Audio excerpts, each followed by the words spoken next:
অবশেষে অনির্দিষ্টকালের জন্য পরীক্ষাটি স্থগিত করা হয়েছিল, কিন্তু সেই নিউজটি কত তারিখে পরীক্ষাটি শুরু হবে এই কথাটা শিক্ষা বোর্ড জানালো। অবশেষে শিক্ষা বোর্ড জানালো যে কত তারিখে পরীক্ষাটি শুরু হয়েছে। আজকের পুরো ভিডিওটি দেখবেন, কত তারিখে আপনাদের পরীক্ষাটি শুরু হবে এই বিষয়ে জানবেন। আউযু বিল্লাহি মিনাশ শাইতানির রাজিম, বিসমিল্লাহির রহমানির রহিম। মহান তাআলার নাম শুরু করছেন 5 মিনিট ক্লাসের পক্ষ থেকে। সবাইকে আন্তরিক শুভেচ্ছা এবং অভিনন্দন। আপনাদের এইচএসসি এক্সাম পরীক্ষা অনির্দিষ্টকালের জন্য স্থগিত করা হয়েছে। সেই পরীক্ষা আপনাদের কবে হবে এই বিষয়ে কি বলল শিক্ষা বোর্ড? তো শিক্ষা বোর্ড বলল যে আমাদের প্রশ্ন সকল কিছু পুড়ে যাওয়ার কারণে আপনাদের প্রশ্নগুলো সংরক্ষণ বা প্রশ্নগুলো তৈরি করতে, প্রশ্নের উত্তরমালা তৈরি করতে একটু সময় লাগবে।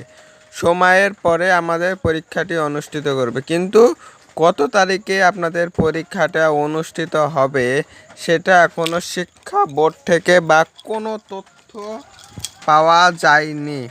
শিক্ষা বোর্ড থেকে কোনো তথ্য পাওয়া যায়নি। শিক্ষা বোর্ডে আপনারা যেমন হতভাগা এবং দুশ্চিন্তায় আছেন, তেমনই শিক্ষা বোর্ড কিন্তু দুশ্চিন্তায় আছে আপনাদের পরীক্ষাটা নিয়ে। আপনাদের যেমন অসুবিধা হচ্ছে, তেমনই আমাদের যে ঢাকা এডুকেশন বোর্ডের সকল বিষয়বস্তুগুলোও নিয়ে তারা বিবেচনা করছে। খুব তাড়াতাড়ি আপনাদের পরীক্ষার প্রশ্নগুলো তারা তৈরি করে ফেলছে। একটা প্রশ্ন তৈরি করতে কিন্তু অনেক সময় লাগে। প্রশ্ন তৈরি বললেই তৈরি নয়, প্রত্যেকটা অধ্যায়, প্রত্যেকটা বিষয়বস্তু নিয়ে তারা প্রশ্নটা তৈরি করে এবং প্রশ্নটা তৈরি করার পরে কিন্তু উত্তরমালাটা তৈরি করে, তারপরে আবার নতুন একটা প্রশ্ন তারা তৈরি করতে থাকে। তাহলে এখানে একটা সময়ের ব্যাপার আছে। তো আমরা সকল প্রকার আপডেট দেওয়া থাকি, আমাদের চ্যানেলটি সাবস্ক্রাইব করে রাখবেন প্লিজ।